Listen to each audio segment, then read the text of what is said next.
Welcome back to the 3 Up, 3 Down podcast, a Dodgers Nation production. Make sure to check out all of our great content on DodgersNation.com and the Dodgers Nation YouTube channel. Please subscribe, rate, review so you can get all the updates and notifications from the Blue Heaven podcast with Clinton Brook and Dodgers Dugout with Doug McCain. You can find me, Eric Yulo, your host for this 5-Minute Dodgers podcast on Twitter and Instagram. That is at EEULAU.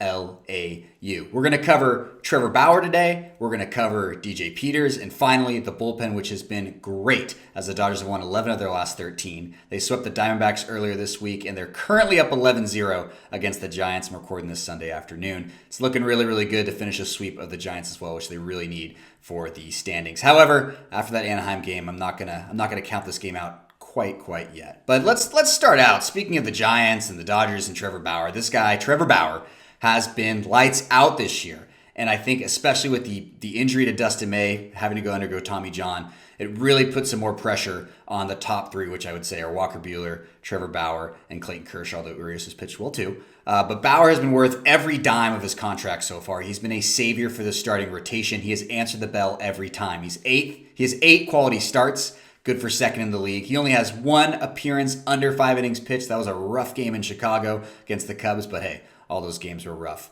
And I know Dodger fans, we had our reservations about Trevor Bauer as far as the off-the-field stuff, but you can't argue that he's been one of the best starting pitchers in the league. He's third in innings pitched so far, behind only Garrett Cole and Shane Bieber. That is not too bad. You were just watching highlights of his 11 strikeout performance against the Giants when he went deep into the game, threw 126 pitches. Why? Because the bullpen was damn tired. And guess what Bauer did? He stepped up and got the job done and got the win.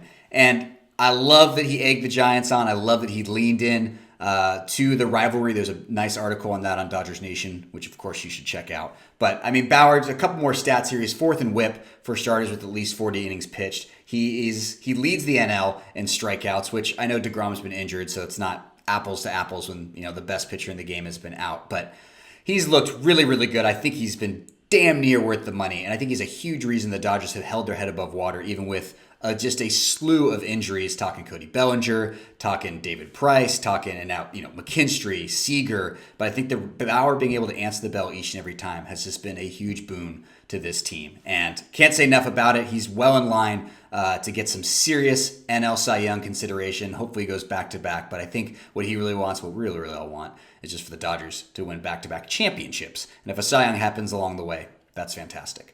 So we got to talk about a hot topic right now, which is DJ Peters, who's been playing a lot more baseball with Seager out, which has moved Taylor to short a little bit more. So he's playing a lot of center and right.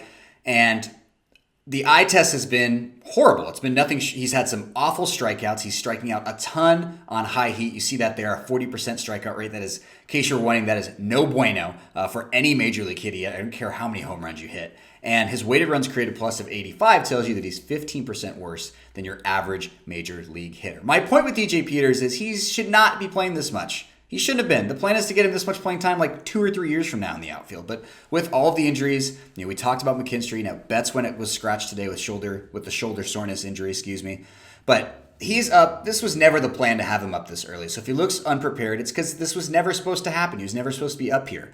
And I'm not making excuses for him. He's looked bad. But let's kind of taper our expectations here for what this guy is. I know we get spoiled with Seager, Bellinger, Buehler, Urias, all these great prospects we brought up, which we talked about last week.